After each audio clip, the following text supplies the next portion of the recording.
देशातील सर्वात मोठे बंदर म्हणून उदयास येत असलेल्या पालघर जिल्ह्यातील वाढवण बंदर प्रकल्पाकरिता राज्य हिस्सा म्हणून आवश्यक निधी टप्प्याटप्प्याने उपलब्ध करून देण्यात येणार आहे।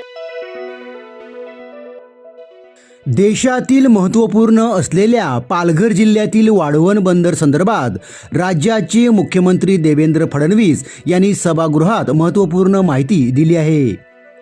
पालघर जिल्ह्यातील वाढवण बंदर प्रकल्प उभारणी विरोधात येथील हजारो मच्छीमार, शेतकरी, ग्रामस्थ यांनी विरोध केला आहे। असे असताना प्रकल्प उभारण्यासाठी जमीन संपादित करण्याची प्रक्रिया सुरू करण्यात आली आहे। विविध भागात जमिनीचा हेक्टरी भाव निश्चित करण्यात आला आहे। आता या प्रकल्पाबाबत तरुणांच्या रोजगाराविषयी महत्त्वपूर्ण घोषणा करण्यात आली आहे। प्रकल्पासाठी राज्य सरकारही निधी देणार असून वाढवण बंदर प्रकल्पामुळे आसपासच्या 44 गावातील स्थानिक तरुणांना रोजगार उपलब्ध होणार आहे। या प्रकल्पातून 12 लाखहून अधिक रोजगार निर्मिती होणार असून यात स्थानिक भूमिपुत्रांना प्रथम प्राधान्य दिले जाणार आहे, अशी माहिती मुख्यमंत्री देवेंद्र फडणवीस यांनी सभागृहात दिली आहे। पाहूया।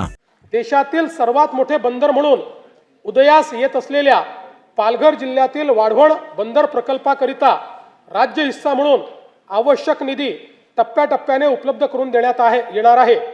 वाढवण बंदर प्रकल्पातून 12 लाखाहून अधिक थेट रोजगार निर्मिती होणार आहे। वाढवणच्या आसपासच्या सुमारे 44 गावामधील स्थानिक तरुणांना रोजगार देण्यासाठी वाढवण बंदर कौशल्य विकास कार्यक्रम राबविण्यात येत आहे।